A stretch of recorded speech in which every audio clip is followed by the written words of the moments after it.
115 গৰাকী ছাত্ৰ-ছাত্ৰীৰ বিপৰীতে মাত্ৰ এগৰাকী শিক্ষয়িত্ৰী। শিক্ষকৰ অভাৱত 10 বজাতে বিদ্যালয় ছুটি। শদিয়াৰ অতি ভিতৰুৱা আৰু পিছপৰা অঞ্চল অম্বিকাপুৰ। এই অম্বিকাপুৰেৰে 100 এবুৰি সমস্যাৰে জৰ্জৰিত এখন গাঁও হ'ল শিমলুগুৰি লক্ষীনগৰ। শদিয়াৰ সদৰ চপাখোৱাৰ প্ৰায় 30-40 কিলোমিটাৰ দূৰত্বত অৱস্থিত এখন প্ৰাথমিক বিদ্যালয় হ'ল অম্বিকাপুৰ লক্ষীনগৰ প্ৰাথমিক বিদ্যালয়। পিছপৰা ভিতৰুৱা এই বিদ্যালয়খনৰ ছাত্ৰ-ছাত্ৰীসকল যথেষ্ট প্ৰতিভাসম্পন্ন আৰু শিক্ষাৰ দিশত মনোগ্ৰাহী। কিন্তু বিদ্যালয়খনৰ এটা ডাঙৰ সমস্যা, বিদ্যালয়খনত হেনো 115 গৰাকী ছাত্ৰ-ছাত্ৰীৰ বিপৰীতে মাত্ৰ এগৰাকী শিক্ষয়িত্ৰী। নতুনকৈ এগৰাকী শিক্ষকে ফেব্ৰুৱাৰী মাহৰ 27 তাৰিখে শিক্ষা বিভাগে জাৰি কৰা এটা নিৰ্দেশনা মতে এইখন বিদ্যালয়ত যোগদান কৰিবলৈ আহিছিল। কিন্তু পুনৰ 28 ফেব্ৰুৱাৰী তাৰিখে শিক্ষা বিভাগৰে অন্য এখন নিৰ্দেশনা পত্ৰ।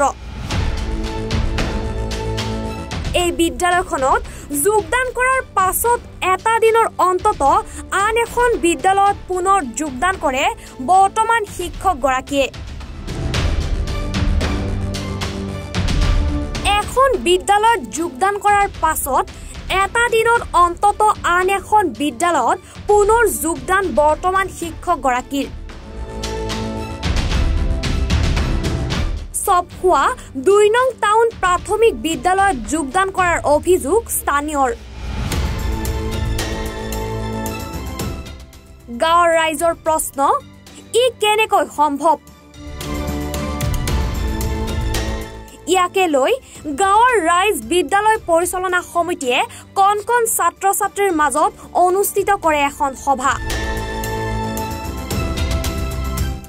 মাত্ৰ এগৰাকী শিক্ষয়িত্ৰীয়ে বিদ্যালয়ৰ যাৱতীয় কাম কাজেই কৰিব নে ছাত্ৰ-ছাত্ৰীক পঢ়াব?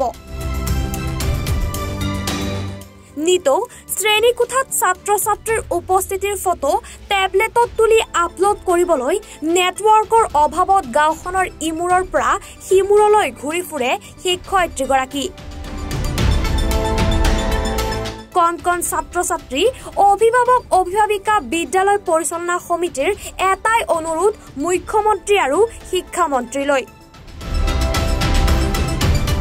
এই বিদ্যালয়খনত অতি শীঘ্ৰে শিক্ষকক নিযুক্তি দিয়ক।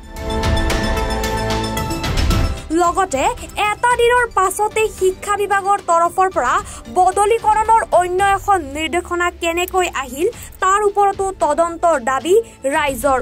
মই এটাই কথা কওঁ, আমাৰ এই স্কুলখনত 115টা ল'ৰা ছোৱালী আছে।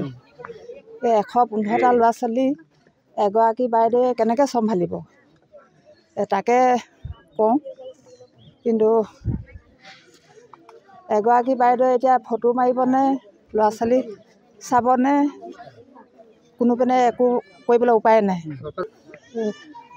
এইফালে ঘপককৈ ফোন আহিলে এইফালে বাইদেৱে স্কুল বন্ধ কৰি গুচি যাবলগীয়া হয়। ল'ৰা ছোৱালী মানে ঘৰ পাবগৈ, ঘৰ পাই যায়গৈ পটককৈ। কি হ'ল, নাই বাইদেউ বোলে এফালে যাবলগীয়া হ'ল, স্কুল ছুটি দিলে।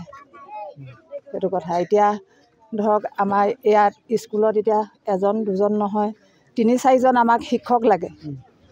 এতিয়া 3-4জন শিক্ষকৰ ঠাইত অকল এগৰাকী বাইদেৱে এই 115টা ল'ৰা ছোৱালী কেনেকৈ কণ্ট্ৰল কৰিব?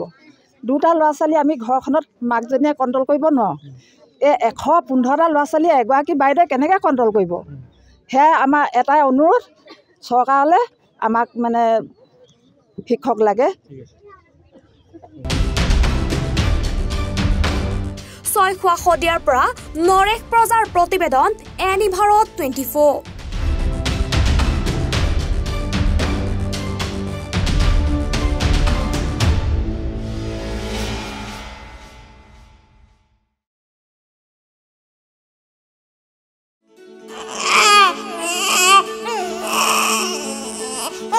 অভিনন্দন, আপোনাৰ এজনী ছোৱালী জন্ম হৈছে।